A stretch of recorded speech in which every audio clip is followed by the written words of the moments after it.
the ultimate goal that these people have in mind is the goal to create a one-world government run by the banking industry, run by the bankers, and they're doing it in sections. The European currency, the euro, and the European Constitution is one part of it. Now they're trying to do it in America with the North American Union, right? And they want to create a new currency called the Amero, right?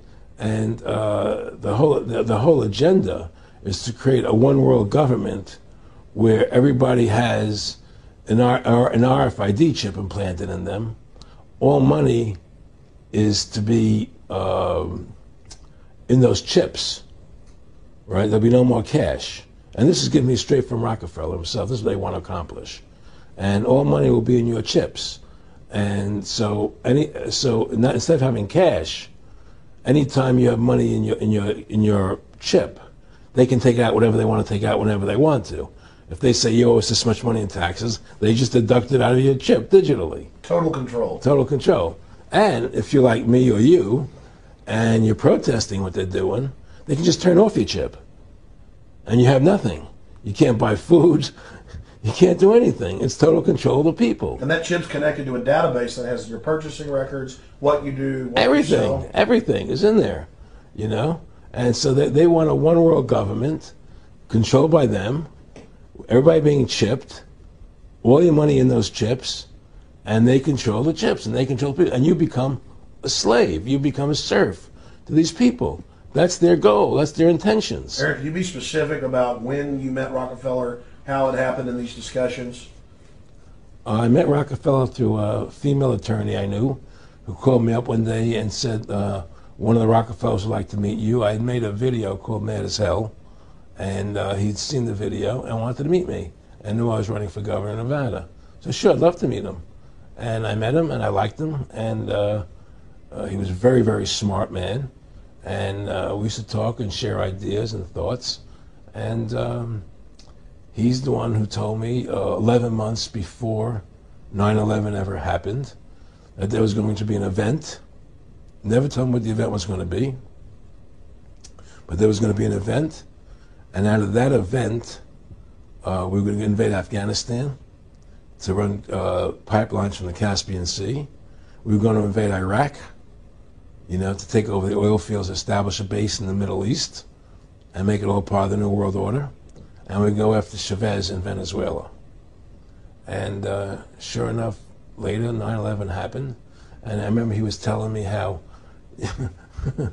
how you're going to see soldiers looking in caves for people in Afghanistan and Pakistan and all these places.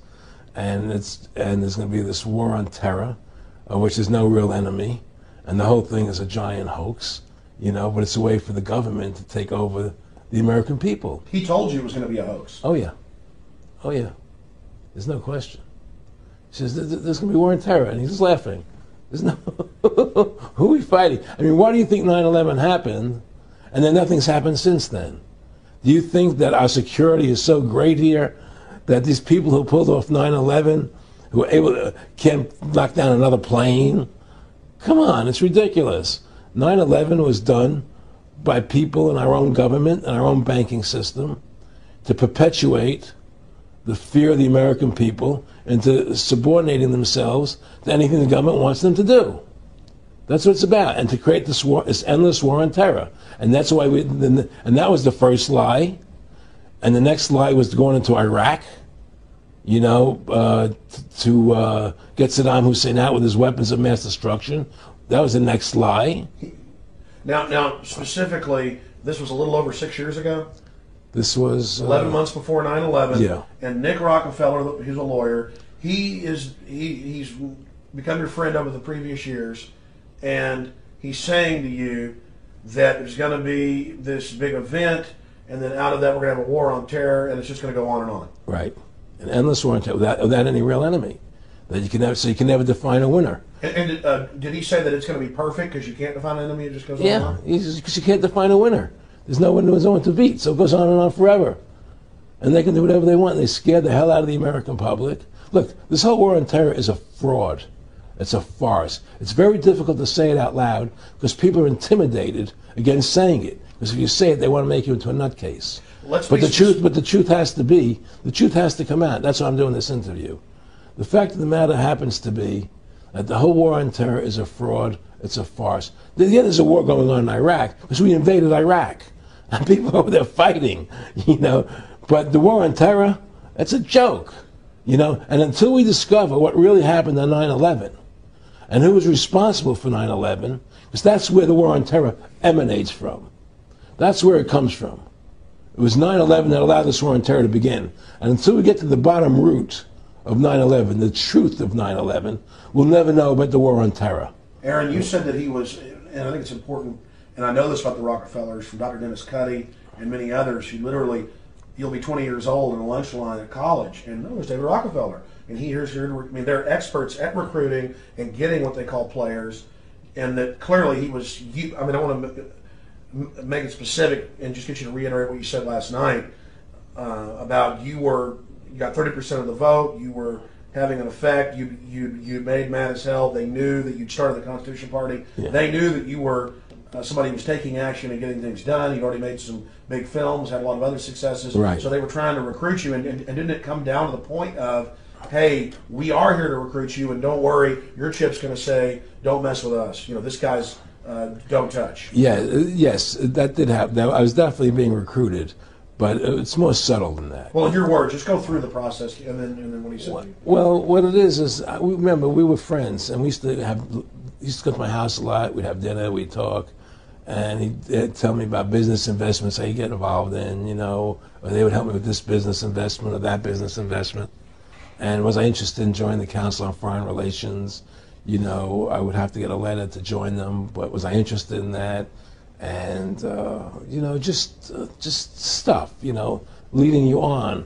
And I used to say to him that I never really did that because that wasn't where I was coming from. You know, as much as I like you, Nick, you know, your ways and my ways, we're on the opposite side of the fence.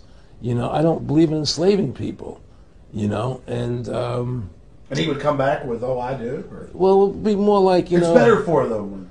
Well, it's more like, you know, how do I put it? It was like, what do you care about them? What do you care about those people? What difference does it make to you? Take care of your own life. Do the best you can for you and your family. What do the rest of the people mean to you? They don't mean anything to you. They're just serfs. They're just people.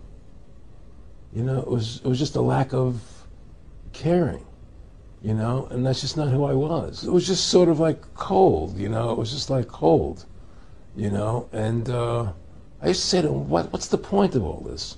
You have all the money in the world you need. You have all the power you need. What's the point? You know, what's the end goal? And he said the end goal is to get everybody chipped, to control the whole society, to have the bankers, the elite people, you know, the bankers and some governor controlling the world. And I said, all the people in the Council on Foreign Relations believe this way you do? He said, no. You know, most of them believe they're doing the right thing. A lot of them believe it's better off being socialistic. You know, we have to convince people that socialism is really capitalism. Because America is becoming a socialist country. It's a communist country today. Well, one of the things they told me was that he was at the house one night, and he would talk, and he started laughing. He said, Aaron, what do you think women's liberation was about? And I said, I had pretty conventional thinking about it at that point. I said, I think it's about women having the right to work, getting equal pay with men, just like they won the right to vote, you know? And he started to laugh. He said, you're an idiot. And I said, why am I an idiot? He said, let me tell you what that was about. We, the Rockefellers, funded that. We funded women's lib, you know? And we're the ones who got all over the newspapers and television, the Rockefeller Foundation. He says, and you want to know why? He said, there were two primary reasons. And one reason was we couldn't tax half the population before women's lib. And the second reason was, now we get the kids in school at an early age. We can indoctrinate the kids how to think. It breaks up their family. The kids start looking at the state as the family, as the school, as the officials, as their family, not as the parents teaching them. And so those are the two primary reasons for women's lib, which I thought up to that point was a noble thing. You know, when I saw their intentions behind it, where they were coming from when they created it, the thought of it, I saw the evil behind what I thought was a noble adventure.